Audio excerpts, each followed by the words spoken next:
Oi, antes de você começar a assistir esse vídeo, vai lá no Telegram, procura Prof. Nilson Pita, se inscreve no nosso canal, muito conteúdo diariamente para você se aprimorar na sua jornada.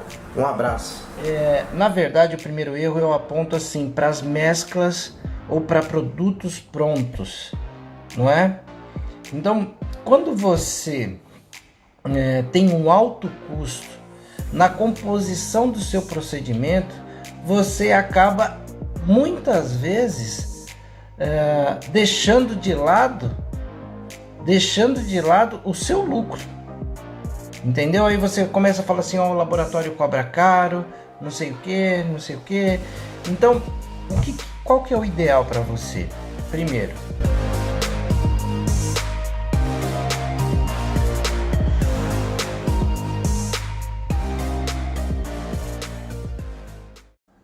você precisa saber avaliar as sugestões que os laboratórios te dão. É claro que um laboratório decente não vai te dar qualquer porcaria para você usar, porque se você não tiver resultado, depois você também não compra mais dele, entendeu? Então eles vão te dar coisas boas, mas só que isso acaba custando muito caro para você. Você viu, eu mostrei lá para vocês os números e amanhã ainda vou mostrar mais. Você vai ver o quanto que você pode deixar de gastar e colocar mais dinheiro no seu bolso se você aprender a montar a sua própria mescla. Então, o nosso foco é esse. Então, você não precisa ter nada mirabolante, mas você tem que ter uma mescla simples que vai ter um preço, um valor agregado interessante, não vai comprometer a qualidade do seu atendimento e você vai conseguir ir escalando os seus resultados, não é? Foi isso que eu falei para vocês, inclusive, lá na live 1. Lembra que na live 1 eu falei para vocês que com menos de R$1.000 você conseguiria comprar uma quantidade de mescla suficiente para que você pudesse ter ali a informação desejada? Então isso é importante. Então você precisa ter ali um conjunto de substâncias para você montar as suas mesclas e fugir dessa situação. Mas a resolução eu vou deixar para amanhã. Hoje eu estou aqui só para te provocar, para você assistir amanhã a resolução. Quem não assistiu os problemas ontem, assista hoje. A Kézia está me perguntando aqui. Professor, você só usa mescla de um laboratório? Sim, Kézia. Eu só uso mesclas de um laboratório. Vou te explicar. Eu vou te explicar aqui por que disso. Primeiro, a gente tem dois grupos de mesclas de substâncias. A gente tem o grupo das substâncias, o grupo das substâncias que são pH dependente, Kézia, perdão. São pHs dependentes, são aquelas substâncias que no momento que eu vou misturar a mescla, eu tenho que seguir do pH mais baixo para o pH mais alto, tá? Então essas são as mesclas que eu chamo de pH dependente. Agora, tem outro grupo de mesclas que são que não são pH dependentes, que são aquelas mesclas que você pode usar em qualquer circunstância, né? Em qualquer circunstância. Então, o que acontece aqui? Eu tenho esses dois grupos de substâncias. Quando eu tenho dois laboratórios diferentes, se eu vou querer trabalhar com dois laboratórios diferentes, eu preciso ter essa combinação de mesclas que são pH dependentes ou mesclas que não são pH dependentes. Vou responder outras perguntas aqui, que é a seguinte. Estão falando aqui que se eu tenho um laboratório, né? Eu tenho um laboratório de manipulação não estéreis, que chama NOGP, Laboratório Farmacêutico. e eu sou um dos maiores representantes da marca Biometil, que são as mesclas para preparações injetáveis, tá? Então essa é a minha esse é minha linha de trabalho. Um grande abraço, Pastor Paulo, para o senhor também. Então, isso que você precisa entender. Olha, eu tenho aqui um grupo de substâncias, umas que são pH dependentes e outras que não são pH dependentes. As que são pH dependentes e as que não são pH dependentes, eu não posso misturar.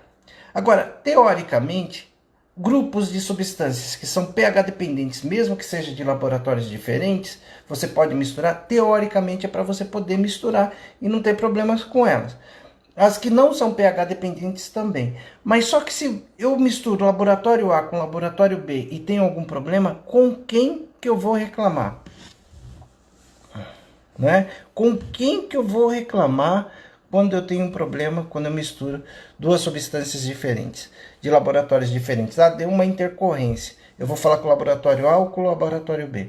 Então, por esse motivo, eu sempre usei mesclas de um único laboratório. Hoje eu só uso mesclas do laboratório Biometil, tá? Hoje eu só uso Biometil, é o que eu represento, então não faz sentido eu representar uma coisa e usar outro laboratório. Não faz sentido, né? Deve ter coisa melhor no mercado? Eu acho que não. Melhor que Biometil não tem, não. Tem parecida, mas melhor não. Deixa eu fazer o merchan aqui. Então, o primeiro passo é esse, mas é assim, quando você está começando, todo o dinheiro que você tem, ele é muito importante. Então, você tem que saber canalizar esse dinheiro, não é? Você precisa saber canalizar. Como que você canaliza? Bom, eu mostrei para vocês na live 1, mostrei ontem também, amanhã eu vou mostrar novamente como que você compra conjuntos de substâncias que eles são multifuncionais, entendeu? Se eles são multifuncionais, aí eu consigo, com um conjunto de substância, montar uma mescla para gordura localizada e montar outra mescla para celulite. Isso vai diminuir o meu custo de investimento inicial. Então, quando a pessoa fala assim, olha, não tenho dinheiro para começar, é porque ela não aprendeu isso ainda. Então, ela precisa aprender, precisa ter essa informação na mão para sofrer menos com isso, entendeu? Então, muitas vezes ela fala assim, não, eu quero começar com mesoterapia, mas eu quero fazer todos os procedimentos, capilar, papada, facial, corporal. E eu vou ter que gastar muito para começar. Não é verdade. Olha lá a aula 2, que eu vou te mostrar como que você faz isso. Mostrei aqui nas lives também. Como que você faz para conseguir tratar da cabeça até os pés. O segundo ponto que eu conversei com vocês a Flávia está falando que está esperando a aula para repor os ativos dela. E espere mesmo, vale a pena. A Késia tá falando que já assistiu quase todos os vídeos. Lá a gente procura colocar informações que são informações do dia a dia para te fazer ter condições de seguir na jornada, entendeu? Um dos objetivos nossos é esse. Outra coisa, o segundo tópico eu falei para vocês de dinheiro para começar e visão distorcida dos lucros. Esse é um erro, porque muitas vezes a pessoa acha que para ela começar nesse segmento, ela precisa ter muito dinheiro. Eu também pensava assim, tanto que eu gastei aí muito mais que obrigatoriamente eu precisava gastar. E é por isso que eu estou ensinando para vocês essa metodologia. Estou expondo para vocês situações onde a gente pode, na verdade, começar com muito menos e economizar dor de cabeça e frustração. E um dos caminhos, além de você aprender a montar as mesclas, um dos caminhos é você trabalhar sublocação, entendeu? Então, são passo a passo. É claro que todo mundo quer ter uma clínica de 1 quarteirão, chamar a atenção de toda a sua cidade, ser referência. Mas essas coisas, elas não acontecem da noite para o dia, você precisa construir. E se você não dá o primeiro passo, você não consegue iniciar o seu projeto. Então você precisa ter essa informação clara. Então, veja lá, e eu vou te falar que é um erro você investir demais e ter uma visão distorcida dos lucros. E visão distorcida dos lucros, eu falo assim, olha, como que uma pessoa compra um produto por 50, vende por 100 e acha que está tendo 100% de lucro? Eu comprei por 50, estou vendendo por 100, estou ganhando outros 50 e eu estou tendo 100% de lucro. Não é assim. Não é assim mesmo. E eu vou te mostrar como que é. Além de você ter outros custos, né? Você tem que projetar também seus custos fixos. Deixa eu ver aqui o que alguém falou. A Cleide está falando que perdeu a aula, estava assistindo a aula de ontem. Perdi. Você assistiu a aula de ontem, então você não perdeu nada. Você tá aqui. O assunto é a aula de ontem. Tá? É a aula 1. Então, esse foi o segundo erro que eu chamei bastante a atenção de vocês. Porque muitas vezes a pessoa fala assim, eu preciso de 20, de 30, de 50 mil para começar meu negócio. Você não precisa disso. Se você seguir ali as orientações que eu te dou, se você trabalhar com sublocação, se você trabalhar com produtos que vão te servir de coringa, com flexibilidade, você não vai precisar de um investimento alto e no espaço curto de tempo você já vai ter resultados. O outro tópico que eu chamei a atenção de vocês foi para intercorrências, tá? Porque a intercorrência ela é um problema que assusta cada um de nós.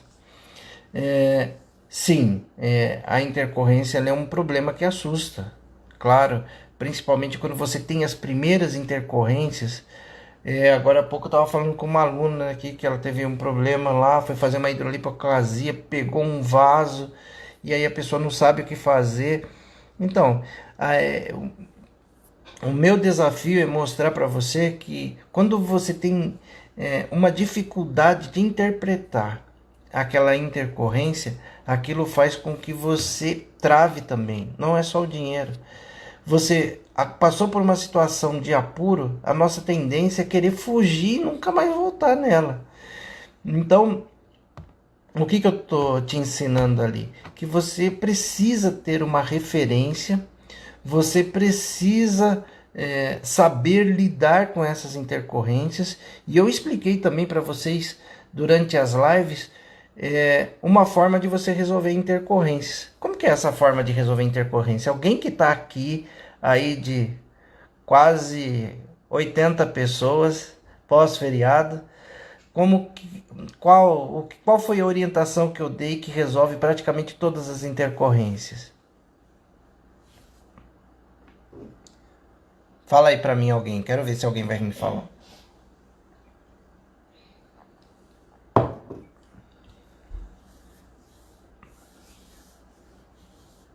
Menos é mais. Isso é para não ter intercorrência, viu, Carla? Mas essa é boa, essa sempre. Questionar o paciente. Aqui, ó. Agora, meu império respondeu: compressa quente ou compressa fria. Isso resolve a grande maioria das intercorrências. Então, a grande maioria das intercorrências, elas são resolvidas com compressa quente ou compressa fria. Por quê? Porque aí a gente estimula a circulação periférica da região, fazendo com que tudo que está concentrado naquela região, ela se dissipe e assim a gente diminua as características de uma intercorrência. Mas teve aqui, se eu não me engano, foi a Costa, que falou de um ponto importante. O questionamento do cliente é muito interessante. Manter a calma sempre, Ana. A Ana está falando aqui, ó, uma boa anamnese. Mas você manter a calma. Quando o cliente chega para você e fala assim, eu tô com uma intercorrência, eu tô com um problema, ele não vai falar intercorrência para você. Eu tô com um problema, como que eu resolvo esse problema? Primeiro você tem que saber se o problema está relacionado com o procedimento que você fez. entendeu? E depois você, antes até de reproduzir um procedimento, você tem que questionar se aquilo que você vai fazer é compatível com a via de administração. Porque muitas vezes os profissionais, eles vão recebendo informação, porque esse profissional, porque aquele outro, e na verdade ele não questiona a estrutura da via de administração convencional. E aí o que acontece? A pessoa sobrecarrega aquele tecido, por isso passa a ter intercorrência. Deixa eu ver aqui uma outra pergunta aqui. Tem uma colega aqui que ela falou que ela é nutricionista, pelo que eu entendi. É isso. A Ju Gresta. Boa noite, sou nutricionista e quero trabalhar com estética. Por onde devo começar? Obrigada. Bom, olha, Ju Gresta, é assim.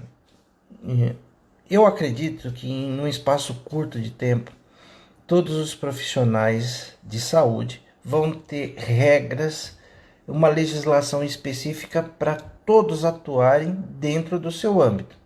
Então, por exemplo, é lógico que você, como nutricionista, você não vai fazer uma mesoterapia, você não vai usar agulha para fazer aplicações, mas você vai poder fazer as avaliações que já são de costume de vocês e vão poder também prescrever nutracêuticos termogênicos que vão ajudar esses clientes na composição estética. Mas os nutricionistas são muito bem-vindos nas clínicas de estéticas para compor uma equipe multidisciplinar e promover para o cliente o bem-estar que ele precisa, assim, de uma maneira organizada, tá bom? Deixa eu ver aqui mais perguntas. Porque muitas vezes quando fala de estética, já vem logo agulha e seringa. E no caso de nutricionista não é compatível com a profissão, mas ela tem outras formas de colaborar com isso. Uma prévia de uma legislação que eu vi falava até de fonoaudiologista, biólogos podendo atuar na estética, e aí vai se definir o campo de atuação. Professor, no caso de obstrução de obstrução por ácido hialurônico, também resolve compressa quente ou água fria? Sim, resolve compressa quente ou água fria. Se precisar de um aquecimento mais contínuo, você pode usar inclusive uma radiofrequência, porque aí você consegue dissipar o ácido hialurônico. A partir de que semestre um aluno de biomedicina pode atuar com injetáveis com hidrolipoclasia, por exemplo? Olha, na verdade é o seguinte, e quem me fez essa pergunta é Meu Império, eu não sei seu nome, depois você me fala aqui seu nome. Ela falou assim: professor, a partir de qual semestre o aluno de biomedicina pode atuar com injetáveis com hidrolipoclasia, por exemplo? Olha, na verdade para atuar você precisa ser profissional formada, entendeu? Profissional formada e graduada. O que pode acontecer com um graduando de biomedicina é ele fazer estágio supervisionado em um ambiente onde você, supervisionado por uma biomédica, por uma farmacêutica, por uma enfermeira, você poder fazer o procedimento assistido. Mas você, por exemplo, ter a sua própria clínica, você fazer procedimentos, você não pode. É a mesma coisa, por exemplo, um técnico de farmácia. Ele pode aplicar injeção? Pode, mas naquele ambiente onde tem um farmacêutico responsável técnico. Entendeu? A questão passa por aí. Não tem a legislação pro acadêmico, entendeu? A legislação é pro profissional. E aí a gente só considera profissional a partir do momento que você tem um registro no seu conselho de classe, tá bom? Em caso de hematomas, para intradermoterapia para gordura localizada, compressa quente ou fria ajuda? As duas ajudam. Mas é assim, a compressa, o hematoma, você vai tratar ele, por exemplo, na mesoterapia, depois das 48 horas, ok? Que é o tempo necessário para você poder ter o efeito da substância agindo naquela região, e aí sim você começar a tratar o hematoma, tá? Ela ajuda muito. Compressa quente principalmente porque ela promove vasodilatação. Então tudo que você tem naquela região, ele começa ali ter uma diluição maior no sangue e começa a ser excretado. Às vezes até intercalar a compressa quente com a compressa fria ajuda mais. Porque a compressa quente ela promove vasodilatação, irriga o lugar de sangue, dilui todo aquele processo inflamatório, e aí quando você coloca a compressa fria, ela promove vasoconstrição, então ela expulsa daquela região e dilui. Professor, temos resultado na hidrolipoplasia feita com pressurizada? Olha, Ana, eu ainda não tenho essa resposta para te dar. Uma das minhas lições de casa é utilizar a caneta que eu ganhei da Mesodoctor, da Doutor da Estética, para fazer uma hidrolipoclasia. Mas eu vou te adiantar aqui qual é a minha expectativa. Veja só, hidrolipoclasia, eu sempre falo para vocês, na verdade esse é um dos vídeos que mais foi visto no meu canal, né? Ele tem mais de 250 mil visualizações, o meu vídeo de hidrolipoclasia. E a hidrolipoclasia ali, a convencional, eu falo que ela é uma ótima alternativa para pregas acima de 3 centímetros. Então, eu restringo a hidrolipoclasia para as pregas superiores a 3 centímetros. O que eu quero estudar com a hidrolipoclasia pressurizada é trabalhar ela com pregas menores. Ou seja, aquelas pregas que eu não trabalharia dentro da convencional, eu quero trabalhar ela com a pressurizada. Então, mas a grande questão é o volume de soro que eu vou administrar naquela região, entendeu? Sem causar um dano. Então, a minha linha de raciocínio ela está passando por isso. Trabalhar pregas menores, trabalhar volumes menores de soro, mas colocar as aplicações mais próximas. Eu vou fazer. Quem sabe em breve a gente grava um vídeo mostrando isso e os resultados, tá bom? Então, meu império é da Dani. Ô, Dani. Oi, Michele, boa noite. HZ Santos. Radiofrequência após a mesoterapia, 48 horas ou 72 horas? Olha só. Se eu fosse te recomendar usar radiofrequência, se for um tratamento de gordura localizada e flacidez, e você vai continuar fazendo, por exemplo, eu vou fazer 5 sessões, uma por semana. Toda segunda-feira eu vou fazer aplicação de mesoterapia e naquela mesma semana eu vou fazer radiofrequência. Aí você pode fazer depois de 48 ou 72 horas e não faz diferença nenhuma. Mas não pode ser menor que 48 horas, porque naquelas 48 horas as substâncias estão agindo naquele tecido e a radiofrequência pode atrapalhar isso. Então, o ideal é que faça após as 48 horas. Qual é a minha recomendação? Fez mesoterapia hoje a pessoa não pode fazer atividade física, nem amanhã, mas depois da manhã ela pode fazer atividade física, na quinta também pode, então faça a radiofrequência na sexta, para dar tempo até do tecido se recompor, né? E ter ali uma boa resposta. Deixa eu ver o que a Cristiane Pini está me perguntando. Professor, você sabe me orientar quais os procedimentos invasivos foi liberado para enfermagem com a pós-graduação em estética? Olha só, essa é uma discussão que na verdade ela fica muito subjetiva. Todos o pessoal de enfermagem, eles estão liberados lá. O problema que houve foi com o Conselho Federal de vocês, não com os profissionais. Então os enfermeiros podem fazer mesoterapia, hidrolipoclasia, pode fazer toxina, pode fazer preenchimento, pode fazer os procedimentos aí, desde que ele esteja habilitado com a pós-graduação em estética e capacitado. Tá? Precisa disso. Você está capacitado e habilitado. Como que você se habilita? Com a pós-graduação. Como que você se capacita? Treinando, sabendo fazer, geralmente em cursos livres mais aprofundados. Tá bom? Professor, deixa eu ver aqui. Design da pele. Professor, qual o melhor qual o melhor na hidrolipoclasia? ultracavitação, ultrassom mantos. Olha, vou te dizer uma coisa. Quando você faz hidrolipoclasia, você precisa usar um ultrassom de 3 MHz, tá bom? Então, esses 3 MHz, ele é suficiente para promover o efeito desejado. Quando você caminha para ultracavitação, o que muda? Ao invés de usar 1 minuto de ultrassom de 3 MHz para cada 1 ml, eu uso meio minuto para cada 1 ml. Mas pode ser usado os dois equipamentos. Algum efeito... Deixa eu ver o que a Costa está perguntando aqui.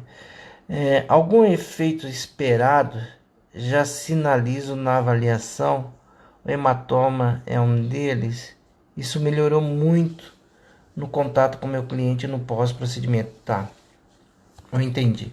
Então a Costa, o que ela está querendo sugerir aqui é que é o seguinte: na avaliação dela, ela pergunta se a pessoa tem facilidade a ter hematoma, se fica roxo com facilidade e tudo mais, e ela já prevê isso e orienta e toma mais cuidado nos procedimentos. Foi isso que eu entendi. Se não foi isso, me fala. Boa noite também para você. Vise, vou chamar de Vise. Giovanni, em que apresenta e para quem apresenta processos alérgicos após intraderme? Só antialérgico ou pode ser feito algo mais? Bom, Giovanni, eu não sei o que você está classificando como processo alérgico. Vamos lá. Se você respeitou o volume e a pessoa teve um processo alérgico, provavelmente ela é alérgica a uma das substâncias. Uma das orientações que eu te dou não é para você evitar sair investindo em medicamentos na pessoa. A pessoa já está com processo alérgico. Então, respira, entende a intercorrência, e se você precisar trabalhar com alguma coisa para tratar aquela alergia, você vai usar medicamentos que você pode orientar ou prescrever, que são medicamentos sem retenção de receita e medicamentos que não contêm aquela tarja vermelha que é escrita só sobre prescrição médica. Esse é o cuidado. Mas o primeiro é você entender o que proporcionou aquele processo alérgico. Por exemplo, a gente sabe que pessoas alérgicas a frutos do mar, elas não podem usar L-carnitina nem DMAI, que causa esse processo alérgico. Não chega a ser um processo alérgico agudo, do edema de glote e tudo mais, mas causa, às vezes, uma coceira, uma leve falta de ar, umas coisas desse tipo, que com um antialérgico simples, sem precisar ser um corticoide, inclusive a maioria dos profissionais que estão aqui não podem prescrever, você consegue resolver a situação. Mas eu reforço aqui o que a gente tem falado. Na anamnese é bom você investigar isso, se você está prevendo utilizar nesse cliente alguma substância como L-carnitina ou DMAI.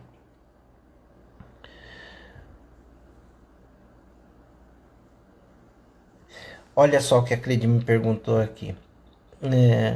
Esteticistas. Você fala esteticista, que é aquela pessoa que fez o curso de estética de nível superior? Ou você fala esteticista? Eu acho que é isso, né? Esteticista de nível superior. Pode sublocar como profissional de optometria ou oftalmologia? Não tem nada a ver. Cleide, eu acho que não tem nada a ver. São públicos diferentes. E eu acho que também um optometrista, dificilmente ele vai agregar alguma coisa para você na sublocação. Só o local.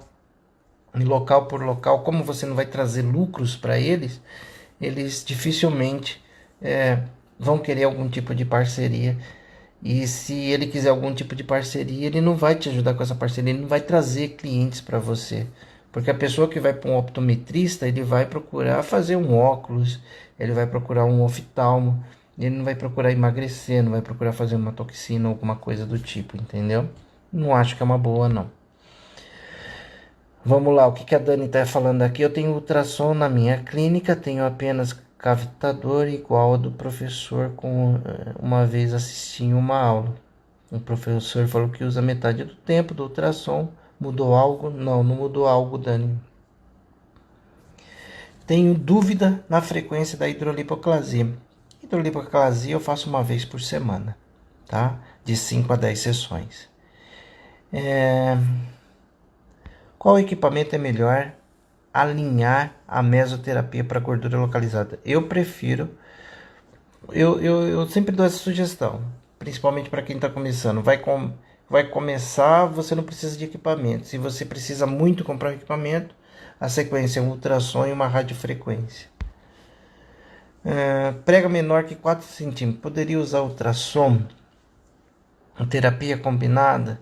Claro, pode sim, design da pele. Associações de aparelho para fazer pós-intradermo para celulite seria 48 horas depois? Sim, 48 horas depois. Qual que eu indico? Principalmente radiofrequência.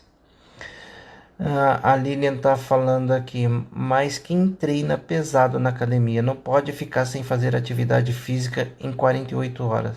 Você percebe muita diferença no resultado? Perceba. Quando a pessoa é aquela que treina diariamente e ela quer perder gordura localizada ou quer ganho de massa, aí é o caso que eu te indico o uso de mesclas intramuscular, porque a mescla intramuscular ela acaba de receber e tem que fazer academia. Se você for trabalhar localizada com ela, pode ser uma dificuldade ela não ter o resultado e ficar chateada ainda com isso. Deixa eu ver aqui no YouTube o que estão me perguntando. A Silvia me perguntou aqui: professor, e se a cliente não souber que é alérgica e tiver uma reação de glote? O que fazer de imediato? Bom, olha só, Silvia. Se a pessoa não souber que é alérgica e tiver um edema de glote. Se ela tiver um edema de glote, era o que eu falava nas minhas aulas na pós-graduação. Você tem que pegar essa pessoa imediatamente e levar para o hospital. Porque você não tem habilitação, ou habilidade, ou experiência para lidar com edema de glote. Se realmente é um edema de glote, quando chega lá no hospital, eles vão abrir uma via para a pessoa respirar e vão usar medicamentos para reverter toda aquela situação. Mas o que eu já estudei de mesoterapia, ele fala o seguinte, que edema de glote é praticamente inexistente. 0,3% das pessoas têm efeitos colaterais ou processos alérgicos com mesoterapia. Um dos principais processos alérgicos são efeitos colaterais são as ações neurovegetativas, ou seja, a pessoa morre de medo de agulha, mas ela quer fazer uma localizada porque ela acredita que vai ter um resultado rápido. Então, o que ela faz? Ela recebe a aplicação, mas aí ela vai ter vertigem, às vezes náusea, vai baixar a pressão. Isso é uma resposta neurovegetativa que não tem nada a ver com a substância, e sim com o medo que a pessoa tem de agulha, seringa e tudo mais. Tá bom? Então, é muito raro, e principalmente se você respeitar os volumes de administração, que eu falo sempre no máximo de 10 ml. Se você tratar uma região de cada vez, um procedimento de cada vez, dificilmente você vai ter aí problema com isso. Deixa eu ver aqui. Como esse pessoal tá. Vou aqui responder outra. Hipertensos e mesoterapia. Qual a sua opinião? Eu tenho receio nessa classe, ok? Eu também tenho. E eu procuro tratar os hipertensos com hidrolipoclasia, porque aí eu não vou usar cafeína ou embina, que não são nenhum tipo de estimulantes. Então, minha estratégia é sempre essa para o hipertenso controlado. Poliana, boa noite. Contraindicação, paciente com DIU. Olha, a colega aqui está falando, não leva, chama o SAMU. Se o SAMU chegar rápido, né? No caso de edema de glote, muitas vezes não dá tempo de chegar o SAMU. Contraindicação para paciente com DIU de cobre. Olha, Se você estiver falando disso com relação à mesoterapia, não tem relação nenhuma, porque você vai ficar até o tecido subcutâneo. Se você fala de ultrassom, o ultrassom de 3 MHz, que é o que a gente utiliza na mesoterapia, na parte de hidrolipoclasia, ele só chega até o tecido subcutâneo. O ultrassom de 1 MHz, que ele consegue atingir órgãos ocos e maior profundidade de tecido. Professor, ontem na faculdade a professora nos enviou um documento da Anvisa 2018 proibindo o uso de desoxicolado por biomédicos. Sim, esse documento ele existiu sim, ele proíbe o uso de desoxicolato para biomédicos. Mas eu não vejo isso como problema não, tá, Dani? Eu particularmente não faço uso de desoxicolato para gordura localizada desse tipo, nunca me fez falta. Você tem outra substância que pode substituí-lo em qualidade e em resposta. Isso não chega a ser um problema não. Mas usar o desoxicolato isoladamente, junto com outras mesclas, não está tendo grandes problemas.